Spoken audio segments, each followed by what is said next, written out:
ദൈവനാമത്തിന് മഹത്വം ഉണ്ടാകട്ടെ. ഇന്ന് എൻ്റെ ഇടവക ദേവാലയത്തിൻ്റെ അടുത്ത് തന്നെയുള്ള ഒരു ചെറിയൊരു കപ്പേള അല്ലെങ്കിൽ കുരിശുംതൊട്ടി എന്നൊക്കെ അറിയപ്പെടുന്ന മാതാവിൻ്റെ തിരുനാൾ ആഘോഷിക്കുന്ന ഒരു ചെറിയൊരു കപ്പേളയിൽ നടക്കുന്ന ചില ആഘോഷങ്ങളെക്കുറിച്ച് നിങ്ങളൊന്ന് പരിചയപ്പെടുത്തുക എന്നുള്ളത് മാത്രമാണ് ഇന്നത്തെ ലക്ഷ്യം. നമുക്ക് ആ വീഡിയോയിലേക്ക് ഒന്ന് കടന്നു പോകാം.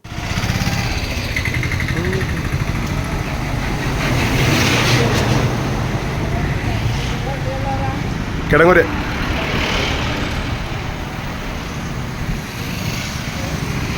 ഇന്നലത്തെ സാരി ഊരിയോ? അത് നമ്മളെന്താ ചെയ്യപ്പോ? ഇവിടെ തന്നെ ലേലം ചെയ്യും. നമ്മൾ ഇത് കഴിയുമ്പോൾ ഇന്നത്തെ കുർബാന കഴിയുമ്പോൾ ലേലം ചെയ്യും. ഈ ശരിക്കും വേളാങ്കണ്ണി മാതാവിൻ്റെതല്ലേ? എല്ലാ വർഷവും നിങ്ങൾ തന്നെയാണ് ഉടുപ്പിക്കാറേ?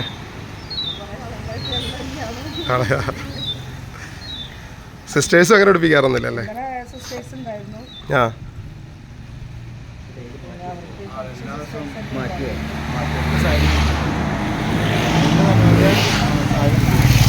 8 നോയമ്പായിട്ട് ബന്ധപ്പെട്ടല്ലേ?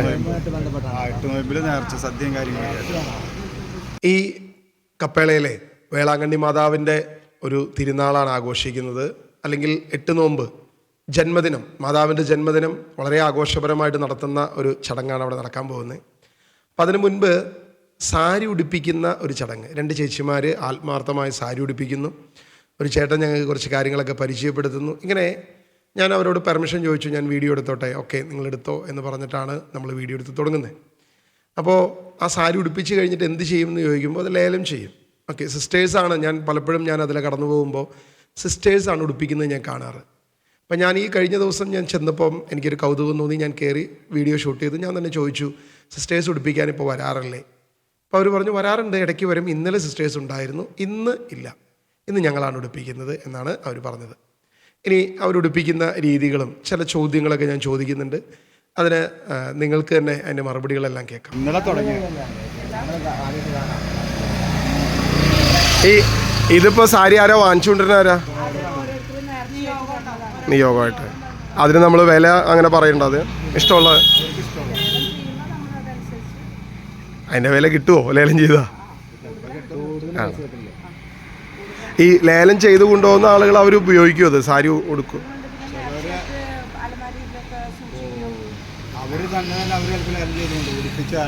ശരി ശരി.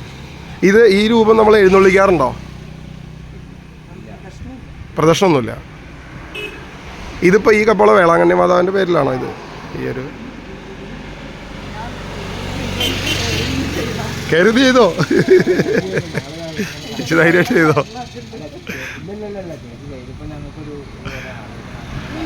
ഞങ്ങൾ വീഡിയോ ഷൂട്ട് ചെയ്തപ്പോൾ ചേച്ചിക്ക് തന്നെ ഒരു സംശയം, കയറി നിന്നൊക്കെ ഇത് ഉടുപ്പിക്കുമ്പോൾ മോൻ വീഡിയോ എടുക്കാലേ എന്നുള്ള ടെൻഷൻ. കാരണം മാതാവിനുള്ള സ്നേഹം കൊണ്ടാണ്, മറ്റൊന്നും കൊണ്ടല്ല കേട്ടോ. എന്തായാലും അവർ വളരെ ആത്മാർത്ഥമായിട്ട് അത് ചെയ്യുന്നു. ചെയ്യട്ടെ, നമുക്ക് തുടരാം. ഇത് എത്ര രൂപയ്ക്കൊക്കെ ലേലം പോകാറുണ്ട് ചേട്ടാ?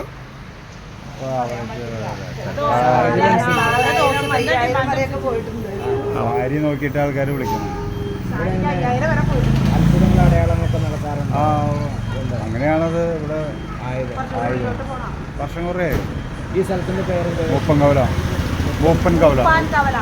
തുറവൂർ മൂപ്പൻകവല, അങ്കമാലി മഞ്ഞപ്ര റോഡ്. ഇതിന്റെ ഹെഡ് പള്ളിയാണ് നമ്മുടെ ഈ പള്ളിയാണ്, സെന്റ് അഗസ്റ്റിൻ ചർച്ച്. ഇതിലൂടെ അത് തൊട്ട് കാണുന്നു.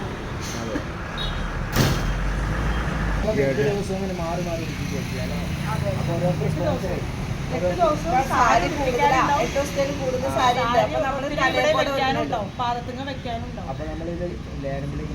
ഉടുപ്പിക്കാൻ തരുന്ന സാരി ഉടുപ്പിക്കും. അല്ലാതെ മാതാവിന്റെ അടുത്ത് വെച്ചാൽ മതി എന്ന് പറയുന്നത് മാതാവിന്റെ അടുത്ത് വെച്ചിട്ട് നമ്മൾ അപ്പോൾ ചേച്ചി പറയുന്നത് സാരി ഉടുപ്പിക്കേണ്ടത് ഉടുപ്പിക്കും, പാദത്തുങ്കൽ വെക്കേണ്ടത് പാദത്തുങ്കൽ വയ്ക്കും, കയ്യെ തൊടിയിക്കേണ്ടത്, ഇങ്ങനെ പല രീതിയിൽ ഒരുപാട് പേര് സാരികൾ കൊണ്ടുവരും. ഉടുപ്പിക്കേണ്ട സാരിക്ക് മൂല്യം കൂടുതലായിരിക്കും. ഒരു പക്ഷേ ലേലം ചെയ്യുമ്പോൾ ചിലപ്പോൾ പണം കൂടുതൽ കിട്ടുമായിരിക്കും. ചിലപ്പോൾ താഴെ വെക്കേണ്ടത് അല്ലെങ്കിൽ കാൽപാദത്തങ്ങ വെക്കേണ്ടത്. ഓരോ രീതിയിലായിരിക്കും അനുഗ്രഹം. നമ്മൾ വിഗ്രഹാരാധകരല്ല, ഒരിക്കലും വിഗ്രഹാരാധന നമ്മൾ ചെയ്യുന്നുമില്ല. പക്ഷേ വിഗ്രഹത്തെ സാരി ഉടുപ്പിക്കുന്ന ഒരു പക്ഷേ പ്രേക്ഷകർക്കൊരു ചോദ്യം ഉണ്ടാകും, വിഗ്രഹത്തെ തന്നെ എതിർക്കുന്ന നീ എന്തിനാണ് മാതാവിനെ സാരി ഉടുപ്പിക്കുന്നതിനെക്കുറിച്ച് ഇത്ര വേവലാതിപ്പെടുന്നത്? അതായത് അത് നിനക്കെല്ലാം വിഗ്രഹമാണല്ലോ, ഡെസ്റ്റിൻ എന്ന് പറയുന്ന എനിക്ക് ഇതെല്ലാം വിഗ്രഹമാണ്. തീർച്ചയായിട്ടും ഇത് വിഗ്രഹം തന്നെയാണ്. അപ്പോൾ ആ വിഗ്രഹത്തെ ഞങ്ങൾ സാരി ഉടുപ്പിക്കുകയോ ബെർമോഡ് ഉടുപ്പിക്കുകയോ എന്ത് വേണമെങ്കിലും ചെയ്യും, നിനക്കെന്താണ് ഛേദം? ഇങ്ങനൊരു ചോദ്യം ഒരുപക്ഷെ കത്തോലിക്ക ശക്തമായ സ്നേഹമുള്ള അല്ലെങ്കിൽ അടിമകളായിട്ടുള്ള, അതായത് ഞാനൊരിക്കലും കത്തോലിക്ക അടിമയല്ല, ഞാനൊരു കത്തോലിക്ക വിശ്വാസിയാണ്. അപ്പോൾ അടിമകളായിട്ടുള്ള ചില ആളുകൾക്ക് ഒരുപക്ഷെ ഇങ്ങനൊരു തോന്നൽ, ഒരു ചോദ്യം ഉള്ളിൽ വന്നേക്കാം. അപ്പോൾ നമ്മൾ ആ ചോദ്യത്തിനും കൂടി ഉത്തരം കൊടുത്തിട്ടേ ഈ വീഡിയോ അവസാനിപ്പിക്കത്തുള്ളൂ. അതുവരെ നിങ്ങൾ ബാക്കിയുള്ള വീഡിയോ കൂടി ഒന്ന് കാണുക. അല്ല, അതാ ഇന്നലെ പൊടിപ്പിച്ച സാരി ഇന്ന് അഴിച്ച് അപ്പൊ അത് പാലത്തിന് വെച്ചതും ഇന്ന് വെക്കുന്നതും അതേപോലെ തന്നെ നാളത്തേക്ക്. നിങ്ങള് ക്രിസ്ത്യൻസ് തന്നെയാണോ? ഞാൻ എൻ്റെ തൊട്ടപ്പുറത്ത് ഇടവകയാണ്, കിടങ്ങൂർ ഇടവക, ഉണ്ണീശ്വരപ്പള്ളി. ചോദ്യങ്ങൾ 1-2 ചോദ്യം ചെന്നപ്പോൾ ചേച്ചിക്കൊരു സംശയം, നിങ്ങൾ ക്രിസ്ത്യൻസ് തന്നെയാണോ? സ്വാഭാവികം.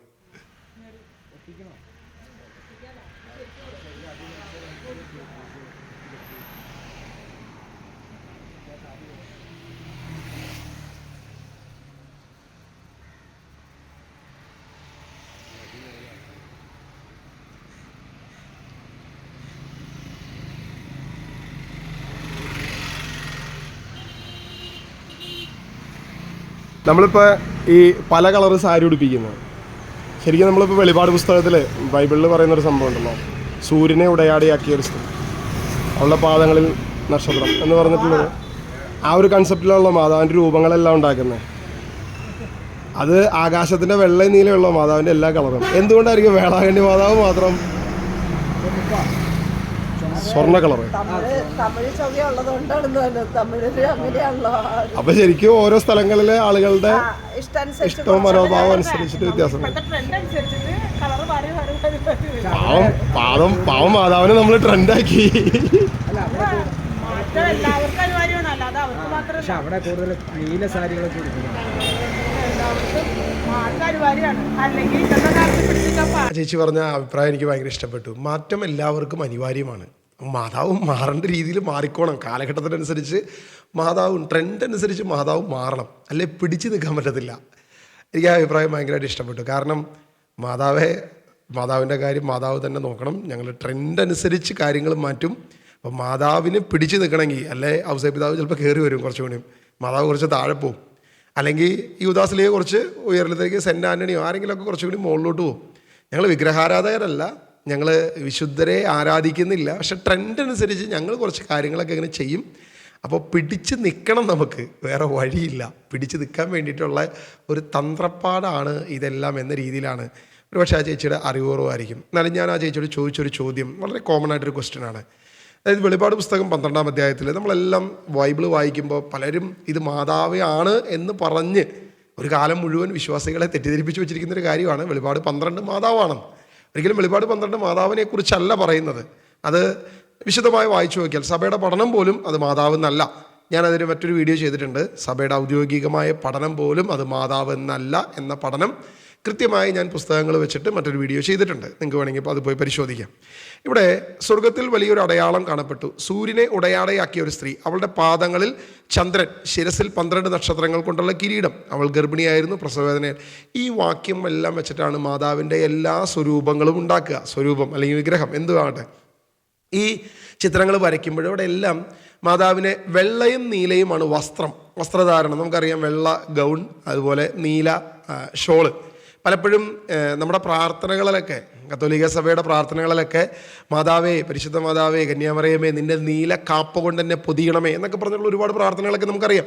അപ്പം ഇങ്ങനെയുള്ള പ്രാർത്ഥനകളൊക്കെ നമ്മൾ ചെല്ലുമ്പോഴും മാതാവിന് കൊടുക്കുന്ന ഒരു ഗ്ലോറിഫിക്കേഷനുണ്ട്. ഹൈപ്പർ ധൂലിയാകട്ടെ എന്താണോ, എന്ത് തന്നെ കൊടുത്താലും, നമ്മൾ എന്ത് പേരിട്ടതിന് വിളിച്ചാലും, ഇത് നമ്മളിങ്ങനെ കൊടുത്തുകൊണ്ടിരിക്കുമ്പം ഈ നീലക്കാപ്പയും അല്ലെങ്കിൽ വെള്ള വസ്ത്രവും മാതാവ് സ്വർഗത്തിലുണ്ട് എന്ന് വിശ്വസിക്കുകയും ഈ വെളിപാട് 12 മാതാവാണെന്ന് വ്യാഖ്യാനിക്കുകയും ചെയ്തുകൊണ്ടാണ് ഈ വെള്ളയും നീലയും വസ്ത്രം, അതായത് ആകാശത്തിൻ്റെ കളറായ വെള്ളയും നീലയും. അതാണ് നമ്മളവിടെ സ്വർഗത്തിലൊരു അടയാളം കാണപ്പെട്ടു. സൂര്യനെ ഉടയാടയാക്കിയ ഒരു സ്ത്രീ, അവളുടെ പാദങ്ങളിൽ ചന്ദ്രൻ. അപ്പം ചന്ദ്രനും നക്ഷത്രങ്ങളും സൂര്യനുമാകുന്ന ഈ ആകാശത്തിൻ്റെ ആ വെള്ളയും നീലയും വസ്ത്രം ആണ് പലപ്പോഴും മാതാവിനെ ഉണ്ടാക്കാൻ. എനിക്ക് തോന്നുന്നു ഞാൻ അറിയാതെ എടുത്തിട്ടാണ് ഈ വെള്ളയും നീലയും എന്തുമാകട്ടെ. അപ്പോൾ ഈ ഒരു രീതിയിൽ മാതാവിനെ എക്സ്പ്ലെയിൻ ചെയ്യുന്ന ഒരു തലമാണ് പലപ്പോഴും നമ്മൾ കണ്ടുവരിക. അപ്പോൾ അങ്ങനെയാണ് എന്നൊരു സൈഡിൽ പറയുകയും നമുക്ക് തോന്നിയ വിധത്തിൽ ചുമപ്പയും നീലയും മഞ്ഞയും ഇങ്ങനെ പല കളറിലുള്ള സാരിയൊക്കെ ഉടുപ്പിക്കുമ്പോൾ എന്ത് ആത്മീയതയാണ് നമ്മളവിടെ കാണുക, അല്ലെങ്കിൽ എന്ത് ബഹുമാനമാണ് നമ്മൾ മാതാവിന് കൊടുക്കുക. യഥാർത്ഥത്തിൽ സ്വർഗത്തിലിരിക്കുന്ന മാതാവിനെ ഇകഴ്ത്തുകയല്ലേ, അവഹേളിക്കുകയല്ലേ നമ്മൾ ചെയ്യുന്നത്. അതായത് ഇത് ശരിയാണെങ്കിൽ വെള്ളയും നീലയും ഈ പറയുന്ന വെളിപാട് പുസ്തകത്തിൻ്റെ പ്രാധാന്യം അനുസരിച്ചാണ് നമ്മൾ ഈ പറഞ്ഞൊക്കെ ചെയ്യുന്നത്. വെള്ളയും നീലയൊക്കെയുള്ള വിഗ്രഹങ്ങൾ ഉണ്ടാക്കുന്നു, അതൊരു വശം, വിഗ്രഹം ഉണ്ടാക്കുന്നത് തെറ്റ്. അപ്പം അങ്ങനെ ചെയ്യുന്നത് ഒരു വശത്ത് നമ്മൾ ന്യായീകരിക്കുമ്പോൾ എൻ്റെ ചോദ്യം ഇതാണ്, ഇപ്പുറത്തെ സൈഡിൽ നമ്മൾ ഇതിനെ സാരി ഉടുപ്പിച്ച് ചുമപ്പയും മഞ്ഞയും ഇങ്ങനെ പല കളറിലുള്ള സാരികൾ ഉടുപ്പിച്ചിട്ട് മാതാവിനെ ഞങ്ങൾ ബഹുമാനിക്കുകയാണ് ചെയ്യുന്നത് എന്ന് പറയുമ്പോൾ വെളിപാട് പുസ്തകത്തിലുള്ളത് മാതാവ് അല്ല എന്ന് പറഞ്ഞ് ഇകഴ്ത്തുന്നു, മാതാവ് സ്വർഗത്തിലില്ല എന്ന് പറഞ്ഞ് ഇകഴ്ത്തുന്നു, മാതാവിൻ്റെ വസ്ത്രധാരണ ഇതല്ല എന്ന് പറഞ്ഞ് നമ്മൾ ഇകഴ്ത്തുന്നു. ഇതിനെല്ലാം നമ്മൾ എന്ത് ചെയ്യുക, ഒരു സൈഡിൽ കൂടെ അവഹേളിക്കുകയല്ലേ ചെയ്യുന്നത് എന്ന് ഈ ചേച്ചിമാരും സാരി ഉടുപ്പിക്കുന്ന അമ്മച്ചിമാരും സാരി ഉടുപ്പിക്കുന്ന സിസ്റ്റേഴ്സും സാരി ഉടുപ്പിക്കാൻ ഒത്താശ ചെയ്യുന്ന പുരോഹിതരും കമ്മിറ്റിക്കാരും ഒന്ന് ശ്രദ്ധിക്കുന്നത് നല്ലതല്ലേ എന്നൊരു ക്വസ്റ്റ്യൻ, ഒരു സംശയമാണ് ഞാൻ നിങ്ങളുടെ മുമ്പിൽ വയ്ക്കുന്നത്. വെറും ഒരു സംശയം, നിങ്ങൾക്ക് തന്നെ ഉത്തരം കണ്ടെത്താം, ഞാനായിട്ട് ഒരു ഉത്തരം തരുന്നില്ല. ഇനി അതിനോടൊപ്പം തന്നെ നമ്മൾ ചിന്തിക്കേണ്ട മറ്റൊരു വിഷയം കൂടിയുണ്ട്. യേശുക്രിസ്തു രാജാവ്, വെളിപ്പാട് പുസ്തകം 19-ാം അധ്യായത്തിൽ അവൻ രാജാവായി വരുന്നു. നമുക്കറിയാം, നമ്മൾ യേശുക്രിസ്തുവിൻ്റെ രാജ്യത്തെ തിരുനാളൊക്കെ ആഘോഷിക്കാറുണ്ട്. അപ്പോൾ പഴയ നിയമത്തിൽ നമ്മളെപ്പോഴും കാണുന്നുണ്ട്, രാജമാതാവിന് ഒരു പ്രത്യേകമായ ബഹുമാനം നമ്മൾ കൊടുക്കും. അതായത് രാജാവിൻ്റെ അമ്മയ്ക്ക് പ്രത്യേകമായ ബഹുമാനം കൊടുക്കുന്ന ഒരു രീതി നമ്മുടെ സഭകളിലുണ്ട്. അപ്പോൾ ഈ രാജാവിൻ്റെ വസ്ത്രധാരണം നമുക്കറിയാം, ചുമപ്പ് വസ്ത്രമാണ് രാജാവ് ധരിക്കാറുള്ളത് സാധാരണ. അതാണ് നമ്മൾ യേശുക്രിസ്തുവിനെ കിരീടം ധരിപ്പിക്കുകയും ചുമന്ന വസ്ത്രം ധരിപ്പിച്ചുകൊണ്ട് പീലാത്തോസിൻ്റെ മുൻപിലും അവിടെ ഉണ്ടായിരുന്ന രാജാക്കന്മാരുടെ മുൻപിലൊക്കെ വിചാരണ ചെയ്യുമ്പോഴെല്ലാം യേശുവിനെ കൊണ്ടുവന്ന് നിർത്തുന്നത് ഈ ചുമപ്പ് വസ്ത്രം അങ്ങനെ ധരിപ്പിക്കുന്നത് തന്നെ നീ രാജാവാണോ എന്ന ചോദ്യമാണ് അവിടുത്തെ പ്രധാനപ്പെട്ട വിഷയം. അത് കഴിഞ്ഞ് ആ വസ്ത്രം ഊരിയിട്ട് അവൻ്റെ തന്നെ വസ്ത്രം ധരിപ്പിച്ച് ആ കിരീടം ധരിപ്പിച്ച് ചെങ്കോലൊക്കെ ധരിപ്പിച്ചാണ് അവനെ കൊണ്ടുപോകുന്നത്. അവനെ അവഹേളിക്കുകയാണ് ചെയ്യുന്നത്. ഇസ്രായേലിലെ രാജാവാണെന്ന് പറഞ്ഞ് അവൻ തന്നെ അങ്ങനെ പറഞ്ഞു എന്ന രീതിയിൽ അവനെ അവഹേളിക്കുകയാണ്. നമുക്കറിയാം, കർത്താവായ യേശുക്രിസ്തു രാജാവ് തന്നെയാണ്. മുൾക്കിരീടം ധരിപ്പിച്ചാലും ചുമന്ന വസ്ത്രം ധരിപ്പിച്ചാലും സർവശക്തനായ ദൈവം അവൻ്റെ രക്തത്തിൽ കുളിച്ച മേലങ്കി കൊണ്ട് അവൻ കടന്നു വരുമ്പോൾ രാജാവ് തന്നെയാണ്, യാതൊരുവിധ മാറ്റവുമില്ല. അവൻ സർവശക്തനായ രാജാവാണെന്ന് നമുക്ക് യാതൊരു നിസ്സംശയം നമുക്ക് പറയാൻ സാധിക്കും. പക്ഷേ അവിടെ നമ്മൾ അടുത്ത ചോദ്യം ചോദിക്കുക, അവർ രാജമാതാവിൻ്റെ വസ്ത്രം എന്താണ്?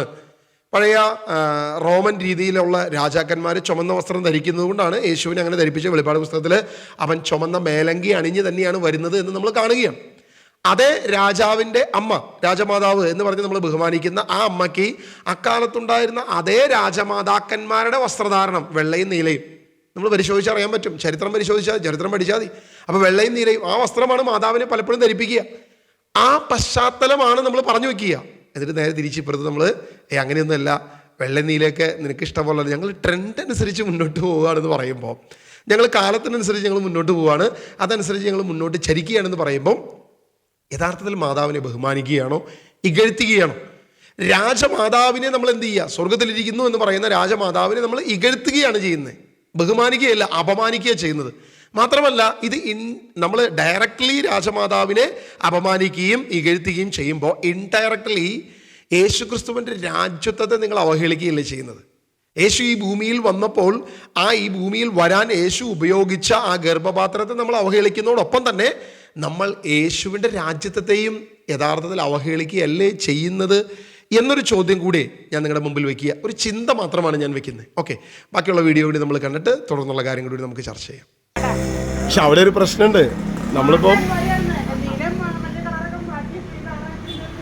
അവിടെ ഒരു പ്രശ്നമുള്ളതേ, നമ്മൾ മാതാവ് ഏറ്റവും വിശുദ്ധയായ ഏറ്റവും പരിശുദ്ധയായ സ്വർഗത്തിലിരിക്കുന്ന അമ്മ മാതാവെന്ന് നമ്മൾ പറയുകയും ചെയ്യും. എന്നിട്ട് നമ്മൾ ആ മാതാവിനെ നമ്മുടെ ട്രെൻഡിലേക്ക് താഴേക്ക് ഇറക്കി കൊണ്ടുവരികയും ചെയ്യും.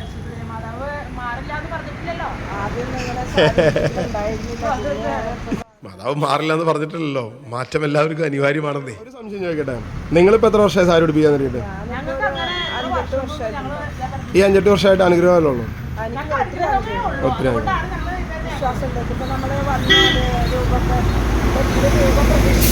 അവരെ നമ്മൾ ആരാധിക്കണം, അവർക്ക് അവരുടേതായ ഒരു റെസ്പെക്ട് നമ്മൾ കൊടുക്കേണ്ടതുണ്ട്. അപ്പൊ അത് വിഗ്രഹാരാധന ആവില്ല അങ്ങനെ? അല്ല, വിഗ്രഹാരാധനയല്ല, നമ്മുടെ ഈശ്വരനെയല്ലേ നമ്മൾ ആരാധിക്കാൻ മീൻസ് നമ്മുടെ അല്ല ചേച്ചി പറഞ്ഞപ്പോ തെറ്റിയതാണെന്ന് അറിയില്ല. രൂപം പ്രതിഷ്ഠിച്ച് കഴിഞ്ഞാൽ അതിന് ആരാധിക്കണം എന്ന് പറഞ്ഞാണ് ചോദിച്ചത്. അവർക്ക് നമ്മുടെ റെസ്പെക്ട് കൊടുത്ത് നമ്മൾ ഞാൻ കെടുങ്ങൂർ ഉണ്ണിമിശിയ പള്ളി കണ്ടോ, അടുത്ത ചോദ്യം വന്നു. അതായത് വിഗ്രഹം അവിടെ വെച്ച് കഴിഞ്ഞാൽ, ഒരു രൂപം അവിടെ വെച്ച് കഴിഞ്ഞാൽ അതിനെ ആരാധിക്കേണ്ടതെന്നാണ് ചേച്ചി പറഞ്ഞു വന്നത്. ടങ് സ്ലിപ്പ് ആയിരിക്കാം മേ ബി, നമ്മളത് ടങ് സ്ലിപ്പും പിടിക്കുന്നില്ല. പക്ഷേ എങ്കിലും നമ്മുടെ വിശ്വാസം നമ്മുടെ ഹൃദയത്തിൻ്റെ നിറവിൽ നിന്നാണല്ലോ അതിനെ സംസാരിക്കുന്നത്. അപ്പോൾ ഇങ്ങനെ വരുമ്പോൾ നമ്മൾ തന്നെ ആ വിഗ്രഹത്തെ ബഹുമാനിക്കുകയുള്ളൂ, റെസ്പെക്റ്റ് ചെയ്യുകയുള്ളൂ എന്ന് പറയുകയും എന്നാൽ അറിയാതെ ആരാധന എന്ന് പറഞ്ഞു പോവുകയും ചെയ്യാം.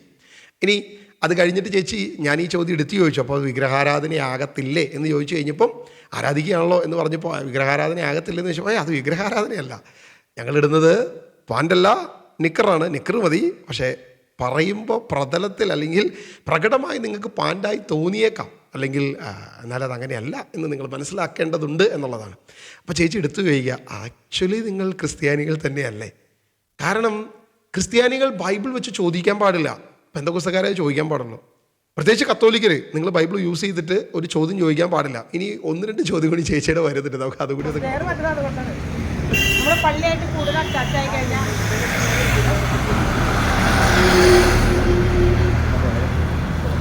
ആവശ്യത്തിനും എല്ലാം ഇവിടെ താഴത്തേക്ക് ഇറങ്ങിയിട്ടുണ്ട്. പള്ളിയായിട്ട് കൂടുതൽ അറ്റാച്ച് ആവരുത്, ആവശ്യത്തിനെല്ലാം മതി, അതിൻ്റെ അപ്പുറത്തോട്ട് പോയാൽ ശരിയാവത്തില്ല. അതായത് ബൈബിൾ വെച്ച് ചോദ്യം ചോദിച്ചുകൊണ്ടാണ് ചേച്ചിയെ ചോദിച്ചത്. ഞാൻ എൻ്റെ ഇടവകയൊക്കെ പറഞ്ഞു, ഞാൻ ഇന്ന ഇടവകക്കാരനാണെന്നെല്ലാം പറഞ്ഞു കഴിഞ്ഞപ്പോൾ ചേച്ചി ആവശ്യത്തിന് മതി, അതിൽ കൂടുതലൊന്നും വേണ്ട എന്നൊരു ഉപദേശം എനിക്ക് തന്നു. എന്തായാലും ഇത് ചേച്ചി ഇന്നലെ ഉടുപ്പിച്ചാണല്ലേ?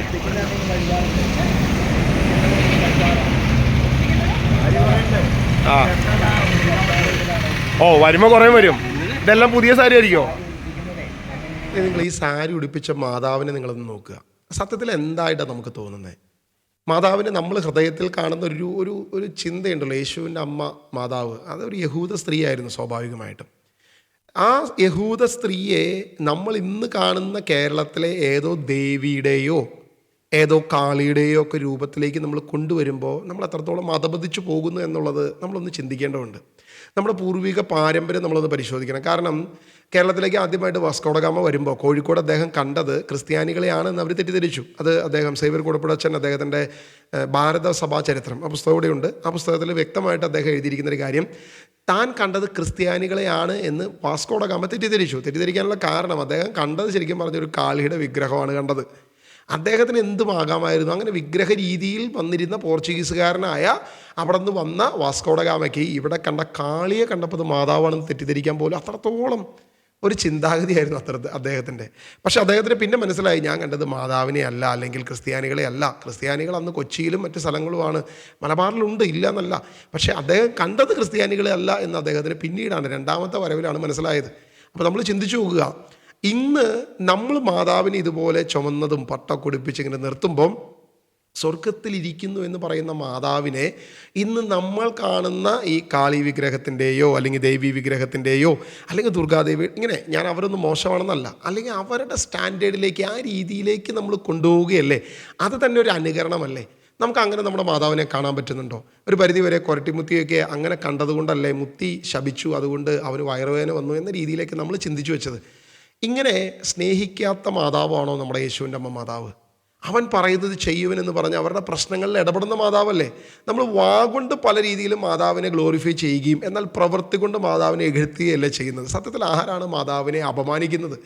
ഞാനാണോ, അതോ പെന്തക്കോസ്തക്കാരാണോ, അതോ നിങ്ങളാണോ എന്ന് നമ്മൾ സ്വയം ചിന്തിക്കണ്ടേ? അത് യഥാർത്ഥത്തിൽ മാതാവിനെ ഇപ്പോൾ സ്വാഭാവികമായി നമ്മളൊരു ഈ ചുമന്ന പട്ടക്കൊടുത്ത് ഇങ്ങനെയുള്ള രൂപങ്ങളൊക്കെ കാണുമ്പം നാവൊക്കെ നീട്ടി 2 വാളൊക്കെ പിടിച്ച് ഒരു തലയൊക്കെ ഇങ്ങനെ അറുത്ത് പിടിച്ച് നിൽക്കുന്ന രൂപങ്ങളൊക്കെ നമ്മൾ കണ്ടിട്ടുണ്ട്. ഈ രീതിയിലേക്ക് നമ്മൾ പോലും പോയി പോകുന്നുണ്ടോ എന്ന് നമ്മൾ തന്നെ ചിന്തിക്കുക. കാരണം അതിൻ്റെ കാരണം തന്നെ നമ്മളാണ്. ഇത്തരം ചുമപ്പും നീലയും മഞ്ഞയും അങ്ങനെ പല രീതിയിലുള്ള സാരിയൊക്കെ ഉടുപ്പിച്ച് അത് തന്നെ ഒരു വിഗ്രഹാരാധനയാണ്. ആ വിഗ്രഹാരാധനയിലേക്ക് ഞാൻ കടന്നു വരുന്നുണ്ട്. അടുത്ത വിഷയത്തിലേക്ക് നമ്മൾ അടുത്ത വീഡിയോ കാണുമ്പോൾ അതിലേക്ക് വരാമല്ലോ എന്ന് വെച്ചിട്ടാണ്.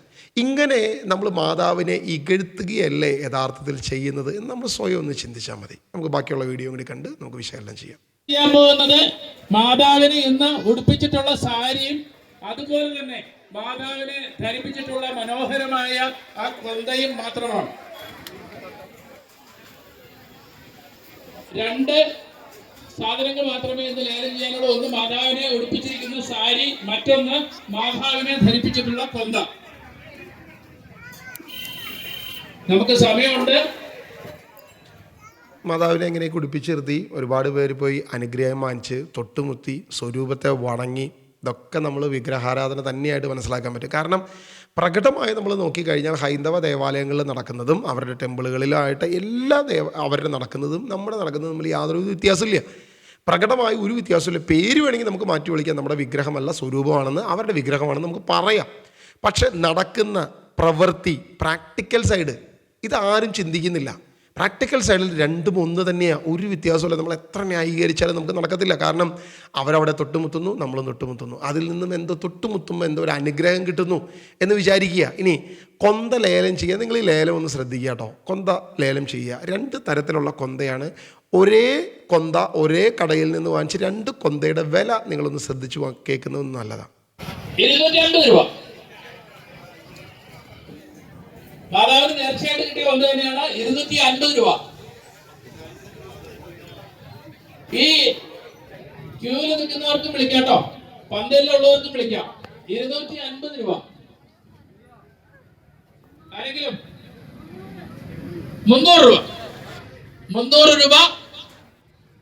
ഇത് മാതാവിന് തന്നെ നേർച്ചയായിട്ട് കിട്ടിയ കൊന്തയാണ് കേട്ടോ. 300 രൂപ. 2 തരം 300 രൂപ, 3 തരം.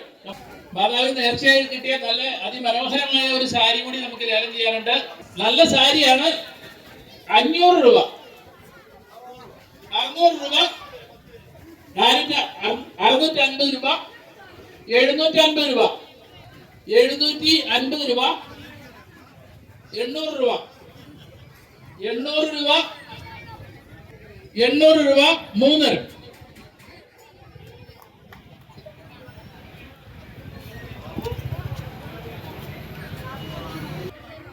$210 രൂപ. അതറിയില്ല. 210 രൂപ. 2 തരം. 210 രൂപ, 3 തരം. അപ്പോൾ നിങ്ങൾ ശ്രദ്ധിക്കണേ, അതായത് മാതാവിന് നേർച്ചയായിട്ട് കിട്ടിയ ഒരു കൊന്ത 300 രൂപ. ഒരേ കടയിൽ നിന്ന് വാങ്ങിക്കുക, അതേ കൊന്ത തന്നെ ഇനി ലേലം വിളിക്കുന്ന കൂടി നമ്മൾ ശ്രദ്ധിക്കണം. ഇപ്പോൾ ഈ കൊന്തയ്ക്ക് എത്ര രൂപ? 300 രൂപ നേർച്ചയായി കിട്ടിയ കൊന്ത. അതുപോലെ മാതാവിന് നേർച്ചയായി കിട്ടിയ സാരി, ഈ സാരിക്ക് എത്ര രൂപയാണ്? 800 രൂപ. ഈ രണ്ടിൻ്റെ വില നിങ്ങളൊന്ന് താരതമ്യം ചെയ്ത് ഒന്ന് മനസ്സിൽ വെക്കുക. എന്നിട്ട് നമുക്ക് ഒരു ലേലം കൂടി ഒന്ന് കാണാം. അപ്പോഴാണ് നമുക്ക് അതിൻ്റെ കാര്യം മനസ്സിലാവുന്നത്. മനോഹരമായ കൊന്തയാണ്, നല്ല ലൈറ്റ് ഒക്കെ ഉള്ള മാതാവിനെ ധരിപ്പിച്ചിട്ടുള്ള കൊന്തയാണ്. 250 രൂപ. 300 രൂപ. 350. 350 രൂപ. എല്ലാവരും കേൾക്കുന്നുണ്ടാവോ? 400 രൂപ. ഒന്ന് കൈ പൊക്കിയാൽ മതി. 450 രൂപ. 500 രൂപ. 500 രൂപ. മാതാവിനെ ധരിപ്പിച്ചിങ്ങനെ കൊന്തയുണ്ടോ? ഇനി അടുത്ത വർഷം മാത്രമേ ഇങ്ങനെ ഒരു ചാൻസ് ഉള്ളൂ നിങ്ങൾക്ക് ലേലത്തിൽ പങ്കെടുക്കാനായിട്ട്. 550 രൂപ.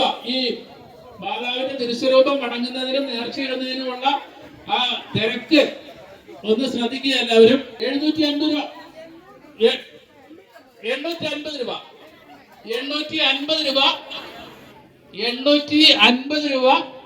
900 രൂപ. 950 രൂപ. വരട്ടെ. ഇതിന് വിലയല്ല പ്രധാനം, അതിന്റെ ആ ഒരു മൂല്യമാണ്. വിലയല്ല പ്രധാനം, അതിൻ്റെ മൂല്യമാണ്. നിങ്ങൾ ശ്രദ്ധിക്കണേ. അതായത് ഇതുവരെ നമ്മൾ നേരത്തെ ലേലം കണ്ടത് 210 രൂപയ്ക്കും അതുപോലെ തന്നെ 300 രൂപയ്ക്കാണ് ഒരു കൊന്ത പോയത്. കാരണം ആ രണ്ട് കൊന്തയും മാതാവിൻ്റെ വിഗ്രഹത്തിൽ ഇട്ടിട്ടില്ല, വിഗ്രഹത്തെ ധരിപ്പിച്ചിട്ടില്ല. അപ്പോൾ വിഗ്രഹത്തെ ധരിപ്പിക്കാത്ത അതേ കൊന്ത തന്നെ അതേ രീതിയിൽ തന്നെ ഇരിക്കുന്ന മറ്റൊരു കൊന്ത. ആ കൊന്തയുടെ വില എത്രയെല്ലാം പോകുന്നത് നിങ്ങൾ ആലോചിക്കുക. ഇപ്പം 900 കഴിഞ്ഞു, ഇനിയും പോകും. ഇപ്പോഴും അതിന്റെ ആ ഒരു മൂല്യം കണക്കാക്കുകയാണെങ്കിൽ ഒന്നും ആയിട്ടില്ല. 1150 രൂപ. ആ ക്യൂവിൽ നിൽക്കുന്നവർക്ക് വിളിക്കാട്ടോ, കൈ പൊക്കിയാൽ മതി. കൈയൊന്നും പൊക്കിയാൽ മതി. 1150 രൂപ. 1500 രൂപ. അങ്ങനെ വരട്ടെ. 1500 രൂപ. 1550 രൂപ. വെറുതെ വിടില്ല. 2150 രൂപ. ഡേവിസേ, 2150 രൂപ, 3 തരം. 2150 രൂപ, 3 തരം. നിങ്ങളൊന്ന് ശ്രദ്ധിച്ചു നോക്കുക. അതായത് വിഗ്രഹത്തെ ധരിപ്പിച്ച മാലയ്ക്ക് 2150 രൂപ. അതേ മാല തന്നെ, അതേ കടയിൽ നിന്ന് വാങ്ങിയ മാല തന്നെ 210 രൂപയ്ക്ക് ലേലം ചെയ്തു. ഇത് തമ്മിലുള്ള ഒരു ഡിഫറൻസ് നിങ്ങൾ 210ഉം 2150ഉം 10% ഇൻക്രീസായി. ആ വിഗ്രഹത്തെ ധരിപ്പിച്ചപ്പോൾ അവരുടെ ചിന്തയിൽ, വിശ്വാസത്തിൽ ഇത്രയും വ്യത്യാസം വന്നു. അപ്പോൾ വിഗ്രഹത്തെ ധരിപ്പിച്ചാൽ എന്തെങ്കിലും അനുഗ്രഹമുണ്ട്, അതുകൊണ്ട് അത് 2150 ആയാലും കുഴപ്പമില്ല. മറ്റേതിന് വെറും 210 രൂപ അല്ലെങ്കിൽ 300 രൂപ വാല്യൂ ഉള്ളൂ എന്ന് ചിന്തിക്കുന്ന ക്രിസ്ത്യാനി നമ്മുടെ ഇടയിലുള്ളപ്പോൾ ഇത് വിഗ്രഹാരാധനയല്ല എന്ന് നമുക്ക് എങ്ങനെ പറയാൻ പറ്റും? എങ്ങനെ ചിന്തിക്കാൻ പറ്റും? ഏത് രീതിയിൽ നമുക്കിതിനെ ന്യായീകരിക്കാൻ പറ്റും? ഞാനിത് ഒരു വെല്ലുവിളിയായിട്ടല്ല, കഴിയുമെങ്കിൽ ഏതെങ്കിലും ഒരു പുരോഹിതർ, എൻ്റെ അപേക്ഷയാണ്, ഒരു വ്യക്തി 250 രൂപയ്ക്കൊരു മാല, അതേ മാല തന്നെ 2150 രൂപയ്ക്കും മറ്റൊരു വ്യക്തി വിളിക്കുന്നു. ക്രിസ്ത്യാനിയുടെ ഹൃദയത്തിലെ ചിന്ത എന്താണെന്ന് എനിക്കൊന്ന് പറഞ്ഞ് മനസ്സിലാക്കി തരിക. എനിക്കല്ലെങ്കിൽ ഈ ജനത്തിനൊന്ന് പറഞ്ഞ് മനസ്സിലാക്കി കൊടുക്കുക. ഇത് വിഗ്രഹാരാധനയാണോ അല്ലേ? വിഗ്രഹത്തെ ധരിപ്പിച്ചതിന് ഇത്രയും വില കൂടുമ്പോൾ വിഗ്രഹത്തെ ധരിപ്പിക്കാത്തതിന്, വെറുതെ നേർച്ചയായിട്ട് കിട്ടിയതിന് രണ്ടും മാതാവ് തന്നെയാണല്ലോ. വേറെ ഒരാൾ മാതാവ് പറഞ്ഞ ഔസപിതാവ് എന്നല്ലല്ലോ. വെറും 200 രൂപ 210 രൂപ വിലയുള്ളൂ എങ്കിൽ ഈ വില ഇവരുടെ ഹൃദയത്തിൽ ഏത് തരത്തിലാണ് മനസ്സിലാക്കുന്നത്? എന്ത് മാനദണ്ഡമാണ്? അപ്പോൾ വിഗ്രഹം ആരാധനയല്ലേ അത്? വിഗ്രഹമല്ലേ അതിൻ്റെ മാനദണ്ഡം എന്ന് ഇനിയെങ്കിലും എൻ്റെ പ്രിയപ്പെട്ട പുരോഹിതരെ നിങ്ങളൊന്ന് ചിന്തിക്കുക, നിങ്ങളത് മനസ്സിലാക്കുക. എന്തിനാണ് ഈ ജനത്തെ വഞ്ചിക്കുക? എന്തിനാണ് ഈ ജനത്തെ ചതിക്കുന്നത്? എൻ്റെ അപേക്ഷയാണ്, നിങ്ങൾ കഴിയുമെങ്കിൽ മാതാവിനെ അവഹേളിക്കാതിരിക്കുക. തുടർന്നുള്ള വീഡിയോന് കണ്ടു കഴിഞ്ഞാൽ ഇനി സാരിയുടെ വില, നമ്മൾ നേരത്തെ കണ്ട സാരി 800 രൂപയായിരുന്നേ, ഇനി അത് കാൽപാദത്തങ്ങ് വെച്ച സാരിയായിരുന്നു. ഇനി ഉടുപ്പിച്ച സാരികളുടെ വില പോകുന്നത് നിങ്ങളൊന്ന് നോക്കിക്കോണേ. മാതാവ് അതീവ സുന്ദരിയായിരിക്കുന്ന ആ സാരി ഞാനിപ്പോ ലേലത്തിൽ വിളി തുടങ്ങുകയാണ്. 1500 രൂപ. തുടങ്ങിയത് 1500 ഉടുപ്പിച്ച സാരി. മറ്റേ സാരിക്ക് എത്രയായിരുന്നു? 800 രൂപ ആകെ കിട്ടിയത്. 250 രൂപയ്ക്ക് വിളിച്ചു തുടങ്ങിയത്.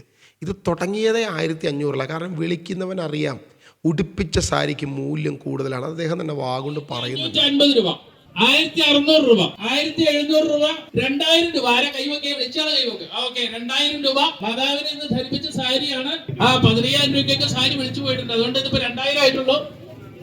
2100 രൂപ, 2500 രൂപ, 3000 രൂപ, 3800 രൂപ, 4000 രൂപ, 5000 രൂപ, നമ്മുടെ 5050 രൂപ, 5050 രൂപ. ഈ സാരിയുടെ പ്രാധാന്യം മനസ്സിലാക്കിയിട്ടുള്ളവരാണ് ഈ സാരി ലേലത്തിൽ പങ്കെടുക്കുന്നവര്. 5050 രൂപ 3 തരം. അതായത് ഈ സാരിയുടെ പ്രാധാന്യത്തെ മനസ്സിലാക്കിയവരാണ് ഇവിടെ ലേലത്തിൽ. അതായത് അത് വിഗ്രഹത്തെ ഉടുപ്പിച്ച സാരിയാണ്, അത് അനുഗ്രഹം പ്രാപിക്കാൻ പറ്റും എന്ന് അവർക്കൊരു വിശ്വാസമുള്ളത് കൊണ്ടാണ് 5050 രൂപയ്ക്ക് ആ സാരി ലേലത്തിന് പോയി. തൊട്ട് മുൻപ് അതിനേക്കാൾ കുറച്ചും കൂടി നല്ല സാരി വെറും 800 രൂപയ്ക്ക് പോയെടുത്താണ് അടുത്ത സ്ഥലത്ത്, അടുത്ത ലേലത്തിൽ, അതേ സ്ഥലത്ത്, അതേ ജനത്തിൻ്റെ ഇടയിൽ തന്നെ 5050 രൂപയ്ക്ക് പോയത് എന്ന് നിങ്ങൾ ഓർക്കണം. അപ്പോൾ ഇവിടെ എന്താണ് മാനദണ്ഡം? വിഗ്രഹമല്ലാതെ, വിഗ്രഹത്തെ ഉടുപ്പിച്ചത് കൊണ്ടുള്ള അനുഗ്രഹമല്ലാതെ, വിഗ്രഹ ആരാധനയല്ലാതെ മറ്റെന്ത് മാനദണ്ഡമാണ് നമുക്ക് പറയാൻ പറ്റുക?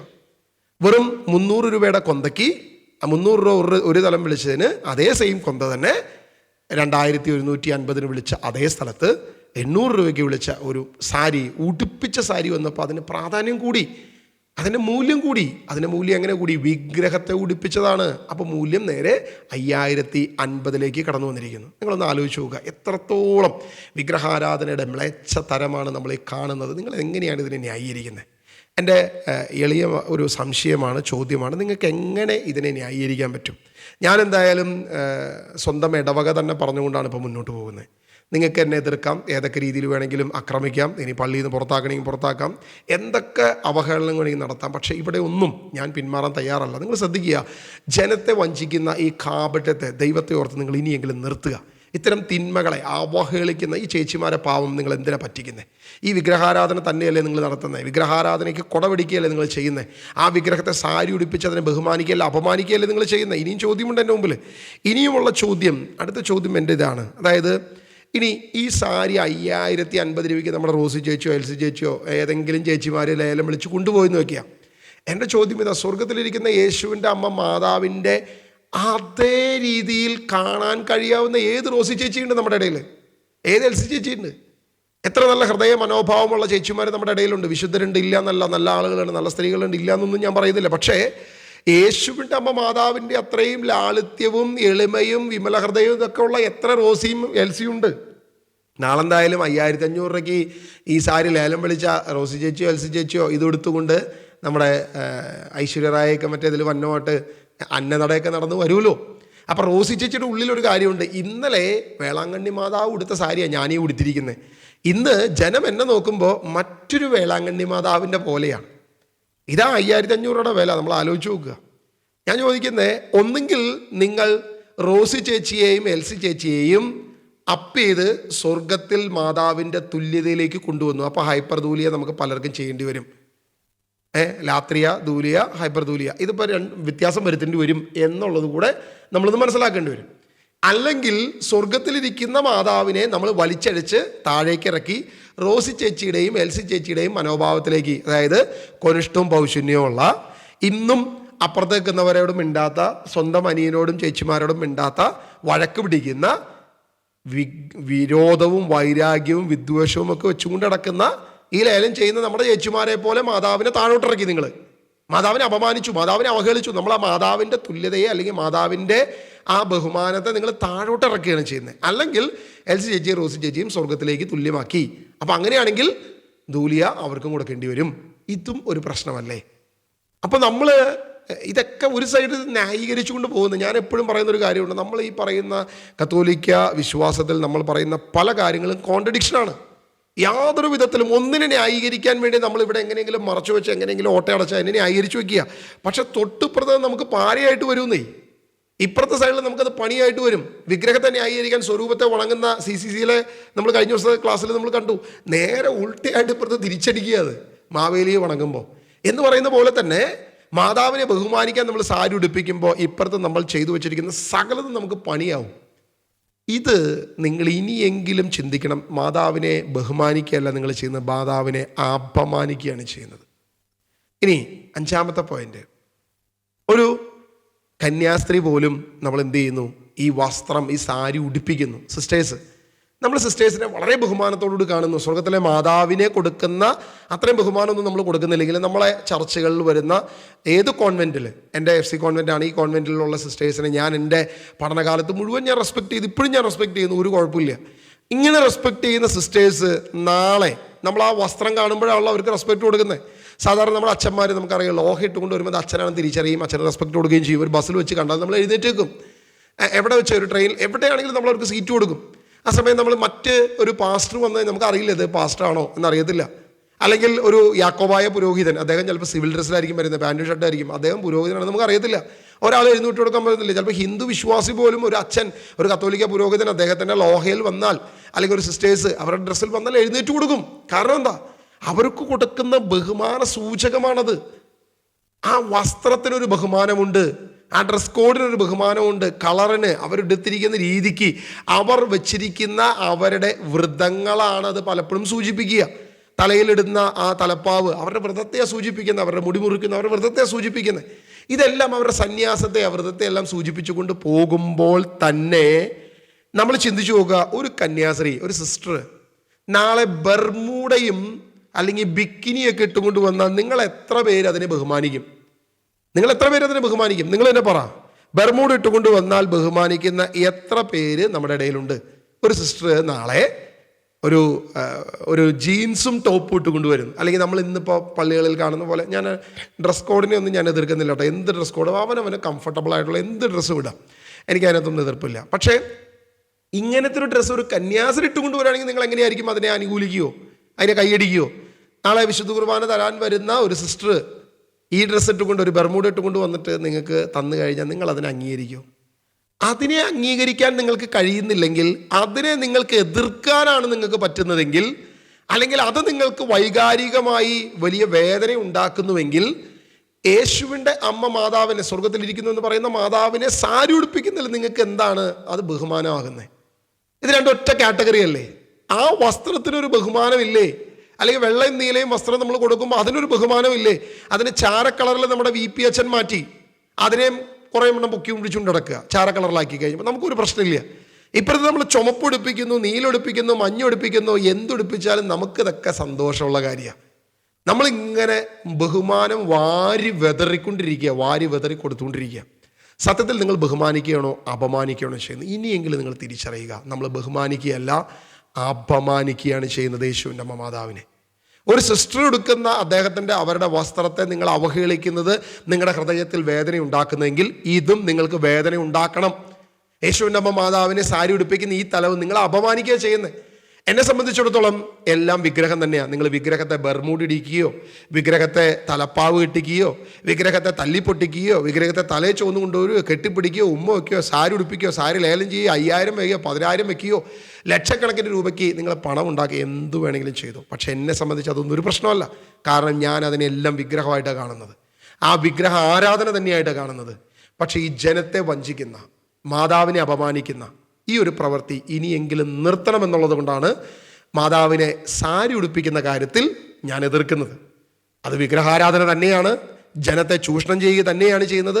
മാത്രമല്ല, ഈ വിഗ്രഹാരാധനയുടെ പുറകിൽ പണലാഭം മാത്രമാണ് നമ്മുടെ ലക്ഷ്യം, മറ്റൊരു ലക്ഷ്യവുമില്ല.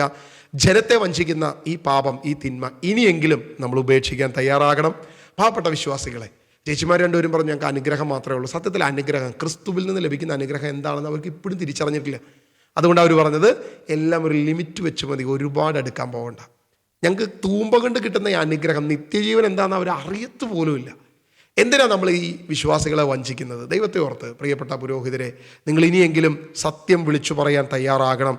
നന്മ എന്തെന്ന് തിരിച്ചറിയാൻ തയ്യാറാകണം. വിശ്വാസികളെ വഞ്ചിക്കാതിരിക്കണം എന്നൊരൊറ്റ അപേക്ഷ ഞാൻ വെക്കുക. 5 പോയിൻ്റാണ് ഞാൻ പ്രധാനമായിട്ടും വെച്ചത്. ഒന്ന്, ഇത് വിഗ്രഹാരാധന തന്നെയാണ്. കന്യാസ്ത്രീമാരുടെ വസ്ത്രത്തെ നമ്മൾ ബഹുമാനിക്കുന്നുവെങ്കിൽ അതുപോലെ തന്നെ മാതാവിൻ്റെ ആ ഒരു ചിന്തയിലെങ്കിലും നിങ്ങൾക്കതിനെ ബഹുമാനിക്കാൻ കഴിയണം. അല്ലെങ്കിൽ അതിനെ അപമാനിക്കരുത്. രാജമാതാവ് അപമാനിക്കരുത്. യേശു രാജാവാണ് എന്ന് ഇനിയെങ്കിലും നിങ്ങൾ ഏറ്റുപറയണം. യേശുവിൻ്റെ വസ്ത്രം, ആ ചൊമ്പക്കിടിച്ചത്, ആ പ്രതീകാത്മകത ഇനിയെങ്കിലും നിങ്ങൾ മനസ്സിലാക്കണം. അതുകൊണ്ട് യേശു ക്രിസ്തു സർവശക്തനായ രാജാവാണെന്ന് ഇനിയെങ്കിലും നിങ്ങൾ ഏറ്റുപറയണം. അതുപോലെ തന്നെ സ്വർഗത്തിലിരിക്കുന്നു എന്ന് പറയപ്പെടുന്ന യേശുവിൻ്റെ അമ്മ മാതാവിനെ നമ്മൾ റോസി ചേച്ചിയുടെ, മേൽസി ചേച്ചിയുടെ മാനസികാവസ്ഥയിലേക്ക് അല്ലെങ്കിൽ അവരുടെ ആ ഒരു തുല്യതയിലേക്ക് നമ്മൾ കൊണ്ടുവരരുത്, അല്ലെങ്കിൽ ഇവരെ അങ്ങോട്ട് എത്തിക്കരുത്. ദൈവത്തെ ഓർത്ത് ഇതൊന്നും നിങ്ങൾ ചെയ്യരുത് എന്നൊരു അപേക്ഷ വെച്ചുകൊണ്ട് ഞാനിത് അവസാനിപ്പിക്കുക. ഇനിയെങ്കിലും ഈ വീഡിയോ കേട്ടിട്ടെങ്കിലും ആരെങ്കിലും ഒരാൾ സത്യം തിരിച്ചറിയുന്നുവെങ്കിൽ ദൈവം അവരെ അനുഗ്രഹിക്കട്ടെ. ദൈവത്തിൻ്റെ മഹത്വം നമ്മുടെ കൂടെ ഉണ്ടാകട്ടെ എന്ന് പ്രാർത്ഥിക്കുന്നു. ആമേൻ. God bless U.